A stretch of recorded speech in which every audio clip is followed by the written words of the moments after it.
Well, our next guest had already been here yesterday, and he had a wonderful talk about how to use technology not under your skin, but under the water.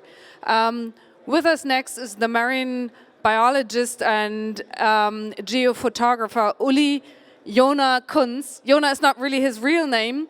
I started calling him like that from yesterday on because he told me a very funny story in January, and he brought the picture. He was almost swallowed by a humpback whale, and he'll tell us the story about this. His job is underwater. We know a lot about how to use technology in our workplace, but something we do not know much about, and something that's really about to be explored only now, is how to use technology underwater to actually discover the secrets of our planet much better. Uli is going to talk to us about a project that's probably something like Google Street View, just under the surface of the water. So come up here on stage. We are a little behind. I hope that's okay for you. Welcome again, Uli. And you brought the picture, right? I hope so. We'll see you later. Yes, we're going to see you later. Have fun on stage. The next Excellent. half an hour is yours. Thanks Give a lot. warm hand to Uli. Hello, everybody. Nice meeting you and nice seeing you. So my name is Uli Kunz. I'm a scientific diver and a marine biologist. And I work for a company based in Kiel. So I co-founded it. It's called SUBMARIS. I founded it together with 4 other scientific divers. 4 of them are marine biologists and 1 is an underwater archaeologist. So we basically cover a wide array of scientific activities underwater. What we do is we offer scientific diving operations for scientific purposes, for institutions and the universities, but also for the media. So we work for National Geographic, Geo, but we also work for television stations and production companies when it comes to filming footage production underwater. So whenever I tell the story that I'm a diver and I do scientific diving underwater, most of the people think that that's the place where I normally hang out. Chill out in a tropical island, just warm your feet in the sand. That's maybe 1% of the activities that we actually do. Most of the time, we are based in northern Germany. We dive in the Baltic Sea or in the North Sea. So it's pretty cold. The visibility can be miserable. And the story that you were just told happened in the northern part of Norway. This is basically what I was doing in the whole of January. In northern Norway, north of the Arctic Circle, water temperature was about 4 degrees Celsius and the air temperature was about minus 10 degrees Celsius. And I was dragged behind a sailboat because I wanted to film orcas, killer whales, and humpback whales. That was a filming for a production company based in Germany. So this is the photo that I got. But for taking that picture of an orca eating herring, you see it on the lower left here. It's a big, big school of herring, sometimes the size of whole blocks, maybe that hall even bigger. So I had to basically spend 4 or 5 weeks in northern Norway and every day going out. The sun doesn't rise because it's polar night. And that's normally what we are doing in Germany as well. We dive in pretty miserable conditions.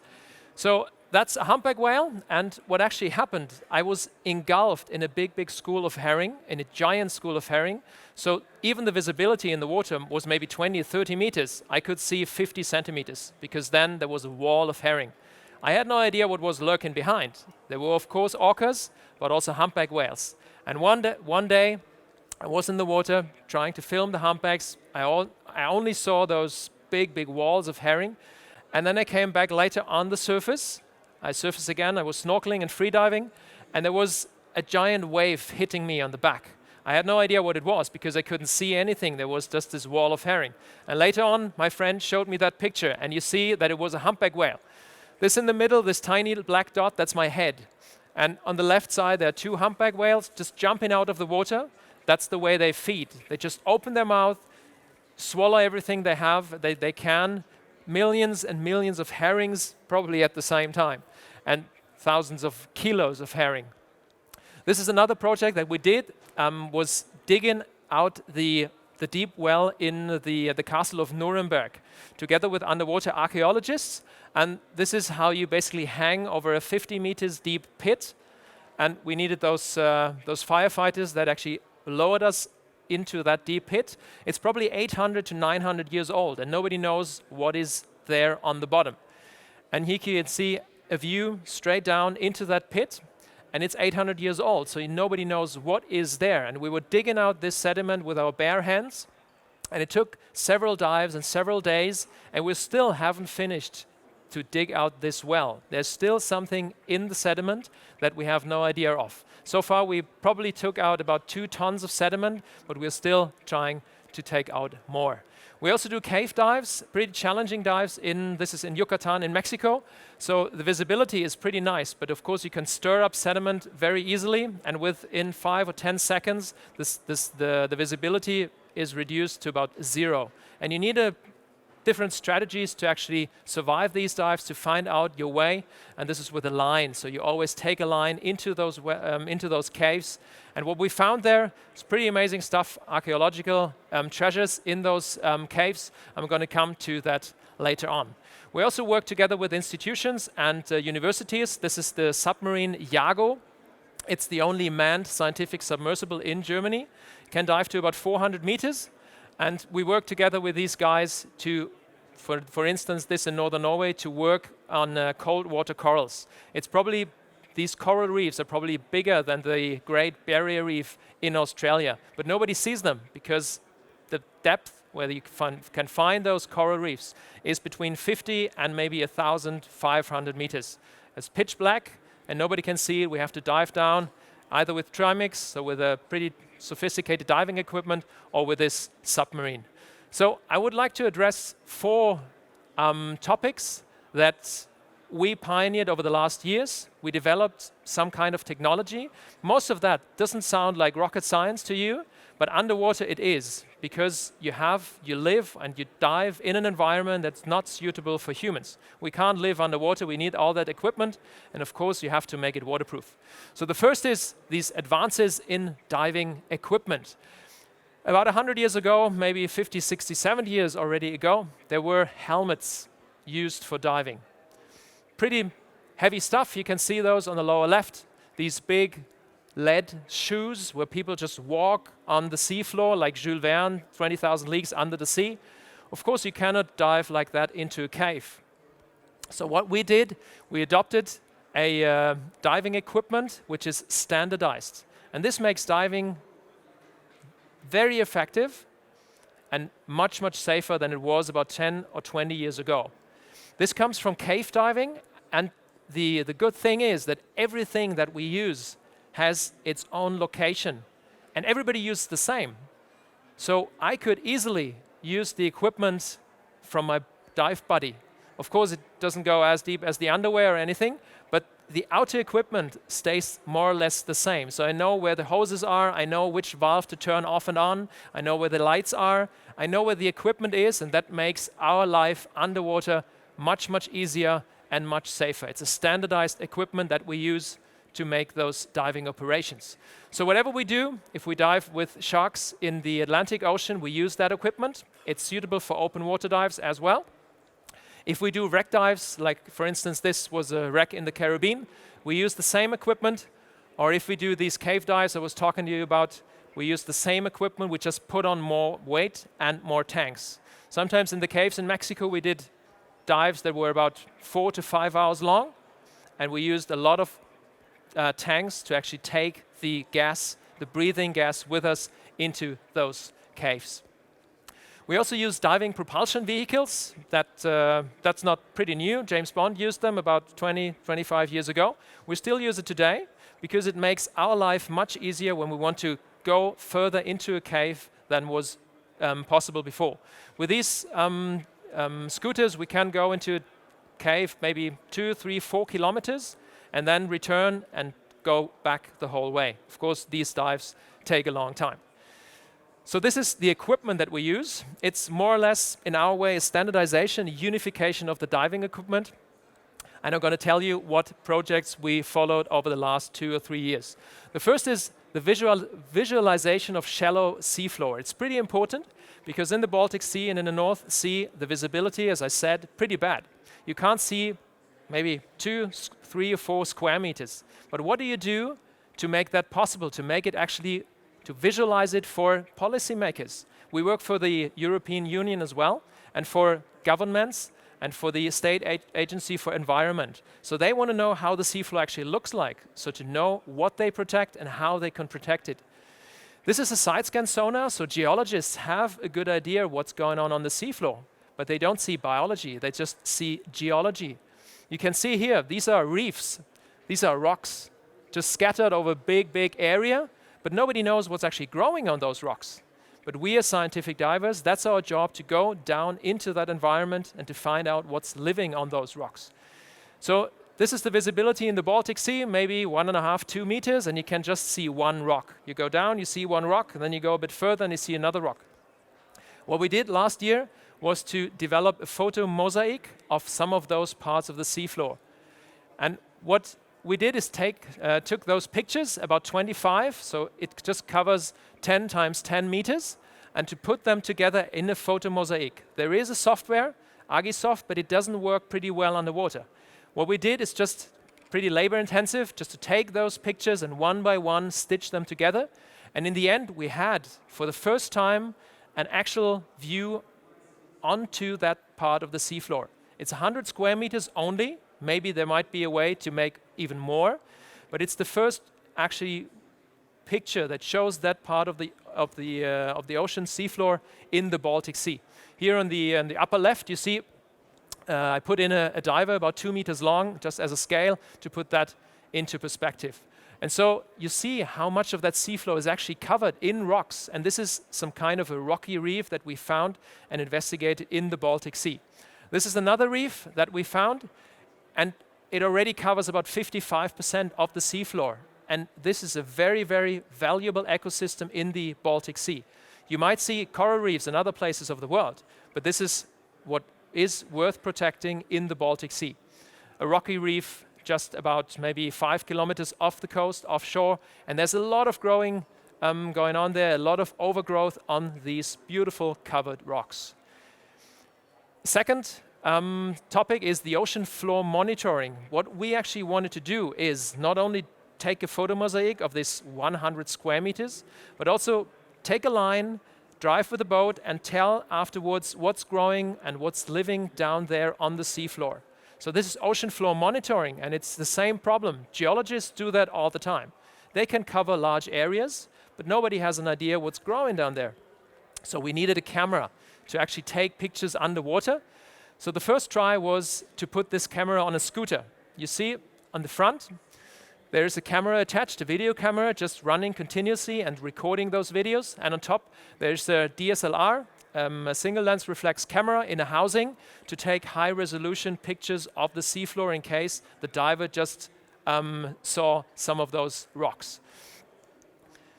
We also used a tow camera. We developed that together with a company in Kiel. So here in the blue box, you see the camera.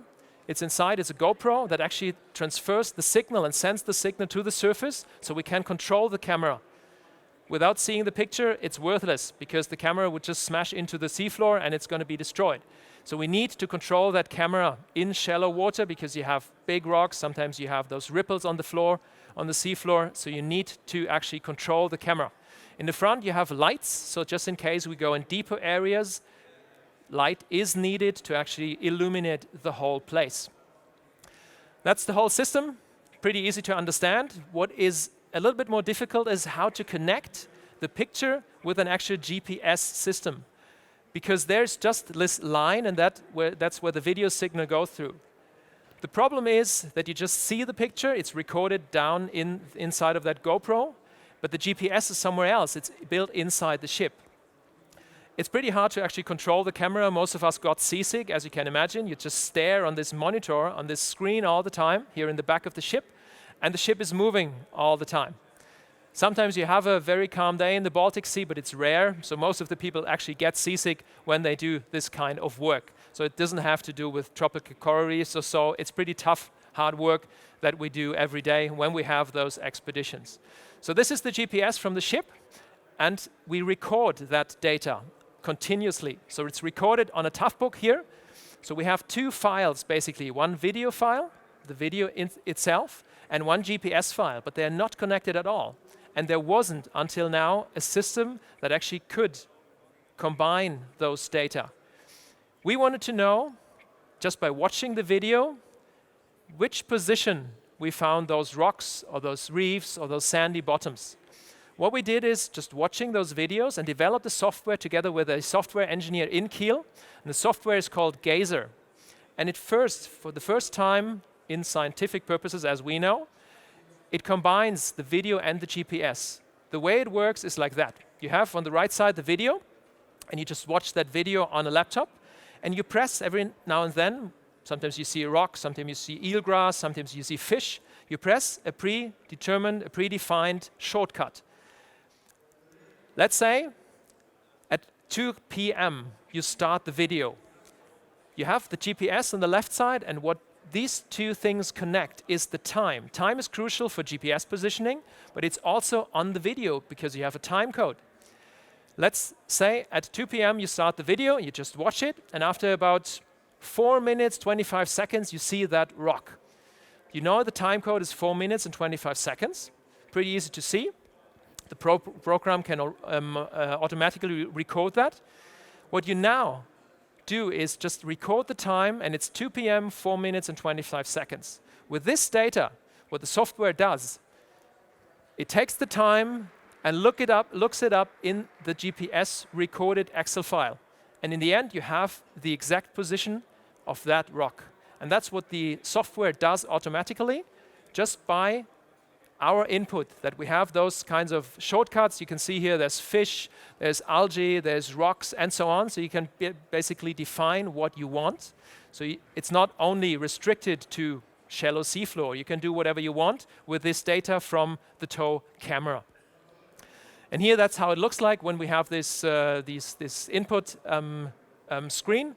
And you can see here, this is the time code of a video, and it says eelgrass coverage 10 to 25%. You have a lot of mussels, you have a lot of rocks. That's what the policymakers actually need, and that's how we work with this data to put it into a visualization of that part of the seafloor. This is an offshore reef in the Baltic Sea. And the whole line is about 2 kilometers long.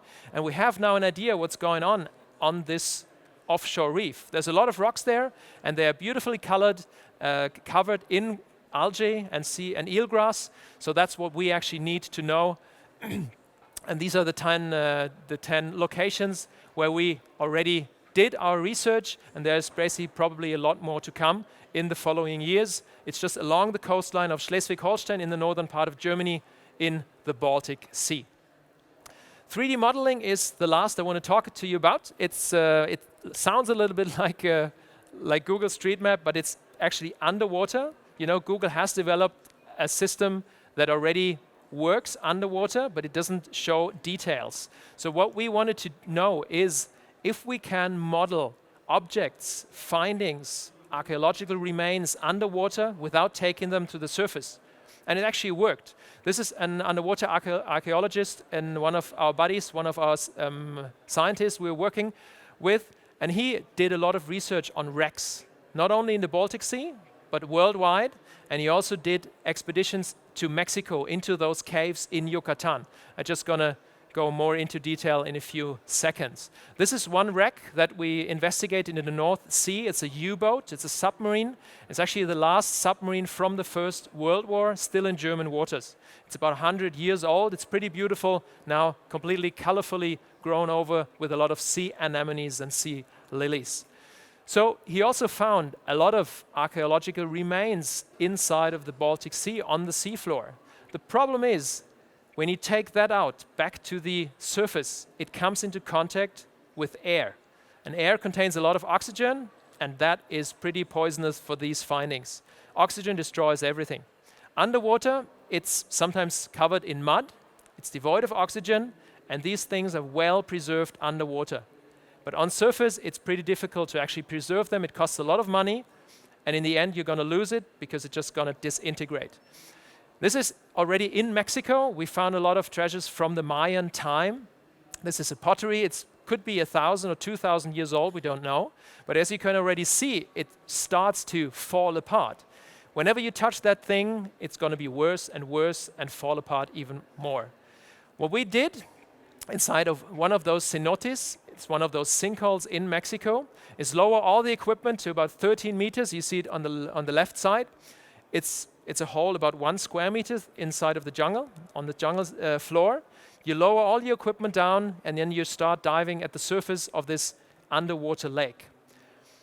Other divers about 6-7 years ago made an incredible finding there.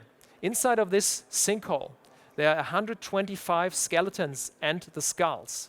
It's pretty interesting because nobody had a clue what was actually happening there. Sometimes they look pretty new, like they were thrown into that cave about 2 or 3 weeks ago. But they are much, much older, as I'm going to tell you soon. What we did to do this, or to start this 3D modeling, is just use a normal camera. Doesn't matter if it's a mirrorless or a single lens reflex camera, just to take 2-dimensional pictures from all kind of directions. And this is just a short overview of about 12 pictures. It took more, I think 25 or 30 pictures. And then we worked together with software engineers at the university in Kiel. What they did is to develop a pretty sophisticated technique and to make a 3D model out of it. Today it's probably no longer rocket science. About 3 or 4 years ago it still was, and it still for me is, because it's so highly detailed. As you can see here, those are all those camera positions that I took, and what you see here in the end, that's a video, and it already starts. This is the final 3D modeling. It shows all the details that you need to know to investigate this skull and to do more research about it. And we haven't even touched it. And this is, for me, one of the most powerful tools that archaeologists developed. And it could be also very worthwhile to use it in biology, because there's a lot of animals, a lot of species here that you probably can't even touch and you don't want to touch. You take those pictures and you probably take it later up to the surface. You're going to compute that model, and it's pretty interesting how detailed it is. So we don't have to take this up to the surface. It's still in front of us on the screen. We can just rotate it, can measure it, and can do all the research that is needed. Except one, we have to find out how old this skull was. And no 3D model will help you there. I can show you the first hint that we had when we dove in these sinkholes, that this skull was much older than it looks like. You can see here, I have a close-up. You can see here that the front teeth are filed. The corners, the points are filed, and this was a sign of beauty at the classical Maya period about 2,000 years ago. So we had already a clue that these skulls were much, much older than they look like. Look how well preserved this is, underwater for thousands of years. And that's how we took it. We took a sample of that skull, because we took out one teeth, brought it home to Germany, and investigated later on in the laboratory. And this skull is about 1,800 years old. So it comes from the classical time of the Maya. No Europeans were there at that time. There were only Mayans. They lived in these ruins, a high culture, and is probably a cemetery, because the remains of the humans that we found were mostly older, so 25 plus. But what the Mayans probably did sacrifice were much younger people, so we believe it's a cemetery, but we don't know if there are more cemeteries around. There's about 5,000 of those sinkholes in whole of Mexico, in Yucatan, and known are about 1,000. So you can see how many secrets are still waiting to be discovered. So this is our website. Just have a look at it, submaris.com, if you want to know more about those projects, what we do underwater, and if you have any questions, feel free to ask. Thank you very much. Thank you very much, Uli. Well, I asked you the very same question yesterday, but those technologies. Hey. You can talk into here. I can talk into there. I can yell. Yell. Let's go. Oh, okay. Give me a second. I have a microphone. That's technology. Well, you know the question I asked you yesterday. Can't you just answer it once more? Which question was it? It was the one that when you started going underwater and discovering like what's underwater, this technology. Yeah. Here. Say again. So when you started with diving and discovering the underwater world, this technology wasn't around yet. So it's like how did it change your workplace having so much more technology at hand? Well, now we have way more to do underwater because we have this technology and we're still working on development, that technology, on the development together with engineers, because we are not engineers, we're the divers. We can just tell them what we need and what actually makes our life much easier, because we want to make research and scientific operations underwater. We are not the developers of that software, but we can actually use it to make our life much easier and much safer in a way. What's the biggest challenge underwater? I mean, the pressure, of course, but what else? What's like the big challenge underwater that hasn't been solved yet? Well, the biggest challenge will always be that you're in a medium in water that you're not suited for. So you have to know how to dive, and this just takes years until you feel basically at home. I mean, this is our office. We do that sometimes every day in the summertime when we have those expeditions. And we always feel that, or we meet a lot of divers and who actually work underwater, but sometimes they are not professional divers. So they do not feel comfortable underwater. So when you don't feel comfortable underwater, you can't work underwater. We talked a lot about robots today. So there is a lot of, you do have robots as co-workers, right? Yes, robots can do an incredible job, but some areas where we work in, like shallow seafloor or caves, or let's say in environments where you have a lot of strong currents, tidal currents, robots can't work properly and fine enough. So we need to go down there and to do the job manually, like the picture with the submarine. That was a place where you have a lot of strong currents, and we were actually working in the shallower parts where you find those cold water corals, where this submarine couldn't go because the current was way too strong. And we had to take water samples from between the corals, and inside of, when you have that strong current, there's no submarine that can do the job. You need divers. If you could wish for a technology, which one are you missing underwater? Which one would you like to bring down there? Oh yeah, I can definitely give you an answer. It would be speaking underwater. Underwater? Yes, talking and communicating in a proper way. Because we cannot talk underwater. There are masts that have like communication systems built in, but they are pretty cumbersome to use, and they are, for us, for deeper dives, let's say, not very safe. Okay. But it would make our life incredibly easy if we could speak underwater. Just, let's say, for photography, you just can point and you can tell people where they have to be to take a good picture. For scientific purposes, you can easily make life much, much safer when you can talk to each other. Then you can basically go around the corner, even if the visibility is bad. And you can still communicate, and you know that the divers are safe and still there. Is there development on that technology, or? Yeah, it's probably the market is probably pretty. The market, the commercial divers use it, but we have used it as well. We tried several techniques and technologies, but so far it's either hard to understand underwater, or the masks are so cumbersome to use that they hurt, they don't feel well. So it takes a lot of time until maybe somebody develops a communication device that we can use inside of our regulators. That would be amazing, because then we can change the regulators just in case one breaks, or you have a free flow, a hose ruptures, then you just take the other one. Or maybe telepathy, that could probably work too. That would probably work much better. Yeah. What's the next big thing to discover underwater? What hasn't been discovered yet? Well, basically everything. The seafloor is pretty big, and what we know of the seafloor is maybe is a tiny percentage of what's there. We know how deep the oceans are, but what's living down there, we have no idea. Just let's take this this plane crash in 2-3 years ago, this MH370.